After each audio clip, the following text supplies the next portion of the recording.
असा धुरांडा वर सरी गेली, कावळ्यांचा असा तारांगण झाला असं. नमस्कार मित्रांनो, गाव दौरा भाग क्रमांक 1 मध्ये मी वर्षा चास्कर आज घेऊन आले आहे एका अशा गावाची सफर जे आजही संबंध महाराष्ट्राचं काळीच पिळवटून टाकेल. पुण्यातील आंबेगाव मध्ये असलेल्या डिंबे धरणाला वळसा घालून मी पोहोचले अशा गावात जिथे तब्बल 151 निष्पाप लोकांच्या मृत्यूचा शोक हृदयावर दगड ठेवून उभ्या दुनियेनं पाहिला.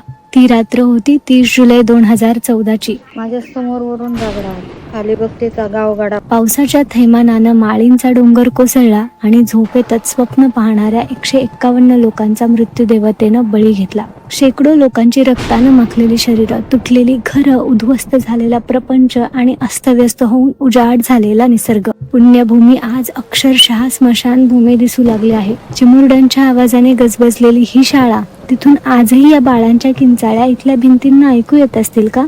दुर्घटनेत वाचलेल्या माळीनवासियांचं पुनर्वसन तर झालं, पण डोंगराच्या अलीकडे असणारा मृत्यू डोंगराच्या पलीकडे नेऊन सजवला असंच म्हणावं लागेल. पाऊस काळ आला की नव्या माळीन गावात राहणारे लोक आजही भीतीनं रात्र कासावीस झालेले दिसतात. जखमेचे व्रण मिटले तरी माळींची वेदना आजही जीव घेणीच. या दुर्घटनेत बळी गेलेल्या लोकांच्या स्मृतीत इथे त्यांचे स्मृतिस्तंभ उभारले आहेत. अखेरीस त्या सर्वांना श्रद्धांजली वाहून पाणावलेल्या डोळ्यांनी मी माळीन गावचा निरोप घेतला.